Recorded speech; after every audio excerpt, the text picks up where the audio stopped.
నా పేరు కన్నం బద్దిలమ్మ సార్. మాది కన్నంపల్లె. మేము ఓటు పోయినాం. ఓటు పోయిన ఆడ రౌడీలా కాసుకున్నారు. కాసుకొని నేను నాకు మొబ్బజింతర పల్లెలు, పక్క మొబ్బజింతర పల్లెలు, తుమ్మల పల్లెలు, యాలపల్లోళ్ళు, తర్వాత కొటాలోళ్ళు, తర్వాత అది ఏందబ్బా జమ్మల మడగోళ్ళు వాళ్ళు వచ్చినారు సార్. మేము 6 మంది పోతున్నాం. 6 మంది పోతా అంటే వాళ్ళు అడ్డపడిరి.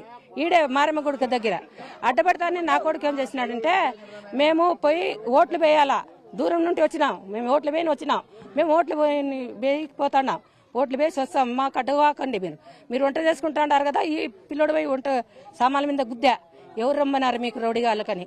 అటుండి మళ్ళా ఆడ గుడి దగ్గర పోయినాం, బూత్ దగ్గర పోతే పోలీసులు అడ్డపడతానే మీరు ఇంటికి అడ్డపడతారయ్యా, నా కొడుకు వాళ్ళకి కొట్టలేక కాలు పట్టుకుంటానే వాడు కొడతాడో ఏమని నేను చెప్పు తీసుకునే కింద అటు చెప్పు తీసుకునే వాడు వంగితే నేను కొట్టాలని తీసుకున్నాను నేను. మా ఓటు ఏం హక్కు, వానికి కొట్టలేక కాలు పట్టుకున్నాడు నా కొడుకు. వానికి అది కూడా మతికి లేదు. మతికి లేక వాళ్ళు మైండ్లో పెట్టుకొని లే చక్రవర్తి ఏం పేరు చెప్పాడు, నీ ఏం పేరు పేంటికి చెప్పారు నీకు పేరు అని నేను చెప్తాను. ఏం పేరు అంటే నా పేరు చక్రవర్తి అన్నాడు. చక్రవర్తి నీకు తెలియదా, చిల్మ అయిపోయింది, నీకు పోయి లాభం లేదు అన్నారు. ఏమైపోయింది, ఓట్లు అయిపోయినాయి, మాకు లంచాలు ఇచ్చినారు, మేము వచ్చినాం, ఓట్లు అయిపోయినాయి. మీతో ఏం కాదు. ఎన్ని గంటలుగా 8 గంటలకు పోయినాం మేము. 8 గంటలకు మొత్తం అయిపోయింది చక్రవర్తి, సినిమా అయిపోయింది, మీరు రావకండి. రెండోసారి పోయినాం మేము, ఒకసారి కూడా కాదు, రెండో దప్ప పోయినాం. అప్పుడు అదే మాట, సినిమా అయిపోయింది చక్రవర్తి, మీరు పోండి అని సలహా చెప్తాడు వాడు. ఈ మాట చెప్తున్నారు. ఈ పక్కన ఊరోళ్ళు పక్కా వచ్చి ఒక్క ఓటు వేలా మా ఊరోళ్ళు వాళ్ళే వచ్చి వేసుకున్నారు. మా కుటుంబంలో 6 మంది ఉన్నాం. చక్రవర్తి నాయక్, మనమ్మ, భారతి, రవీంద్ర నాయక్, చంద్ర నాయక్, బద్దిలమ్మ. ఇద్దరు మా కొడుకు, 2 కొడుకులు 2 కూతుళ్ళు నాకు. ఎవ్వరు వేయలే, వచ్చిన దాని ఉన్నారు.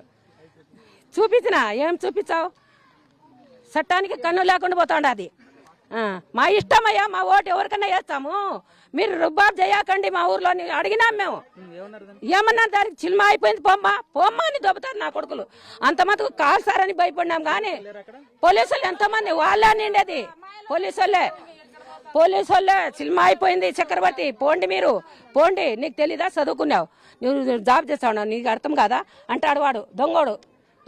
పక్కా పోలీసులే, సిఐ, ఎస్ఐ, తర్వాత ఇంకొక జడ్జి, వాళ్ళే మొత్తం గవర్నమెంట్ జాబ్ చేసేవాళ్ళే. 20 మంది లేడీస్ పోయినాం సార్. ఒక 50-60 మంది పోలీసు వాళ్ళు వచ్చారు. 50-60 మంది పోలీసు వాళ్ళు వచ్చి మాకు దొబ్బారు సార్. దొబ్బడం కాకుండా 20 మంది లేడీస్ పోతే, నా పేరు బి సాలమ్మ, కన్నంపల్లి తాండా నుంచి మాట్లాడుతున్నాను. అక్కడ మా ఊర్లో బూత్ ఎలక్షన్లు జరుగుతుంటే 20 మంది లేడీస్ పోయాము. అక్కడ మాకు ఎంతమంది అంటే 50 మంది, 60-70 మంది పోలీసు వాళ్ళు అడ్డుకున్నారు. బూత్ లోపలికి మాకు పోనీయలేదు. పోనీయక కాక ఎందుకు వచ్చారే మీరు అని ఏయితోనే మాట్లాడిండు సార్. అప్పుడు మాకు బాగా కోపం వచ్చింటే మళ్ళీ వాళ్ళు లేడీస్ పోలీసు వాళ్ళకి పిలిపించుకున్నారు. లేడీస్ పోలీస్ తోటి మాకు ఇళ్ల వరకు తరిమి కొట్టిపించారు సార్. మాకు ఎవ్వరికి బూత్ వరకు పోనీయలేదు, ఓటు వేయనీయలేదు, అసహ్యంగా తిట్టారు. మా ఓటు మాకు కావాలి, మా ఓటు మాకు ఇవ్వమని అడుగుతున్నాం మేము. మాకు ఇట్లా తిట్టవద్దు, మాకు మళ్ళీ రీఓపెన్ కావాలి, ఓటు వేయాలని మేము అనుకుంటున్నాం. ఓటు వేయకపోతే మేము సచ్చిన దాంట్లో లెక్క, మేము బతికే ఉన్నాం, మా ఓటు మాకు కావాలి. అరే నేను ఇద్దరం పోయి ఓటు వేసి వచ్చాం పదా అని పోదాం. నేను జగన్కి పేర్చునో చంద్రబాబు నాయుడు పేర్చునో, అది నా ఉదయం. అది పోయింటే ఏమన్నారు పోలీసు వాళ్ళు, నీ ఆధార్ కార్డు ఉందా అని అడిగినారు.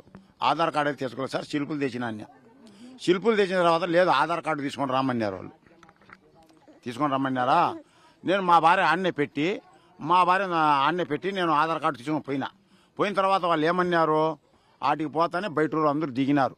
మొత్తం కొట్టాలోళ్ళు, తుమ్మలపల్లి, మొబజింతపల్లి, యాలపల్లి మొత్తం దిగినారు. ఇంకా మన కాని పని నీ కంటి ఆపరేషన్ చేసినాము, ఈ ఓటు వద్దు ఏమొద్దు అని మా భార్య తోడుకొని ఇంటికి వచ్చేసిన అంతే. పోలీసులు ఉన్నా కూడా ఇప్పుడు మన కాని పని అవన్నీ వద్దు, ఆధార్ కార్డు తీసుకొని రమ్మన్నారు. వాళ్ళకైతే ఆధార్ కార్డులే ఏమిలే బట్టి రోజులకు, మాకైతే ఈ రకం చెప్పినారు వాళ్ళు. అంతవరకు నేను మాట్లాడినా, ఇంకా నాకు జీవాల టైం అయిందని దెంకొని వచ్చిన. పోదాం పని మా భార్య తొడుకొని వచ్చేసిన. ఆ మంచికి బాగలేదు కదా, నేను తొడుకొని వచ్చేసిన ఆయనకి.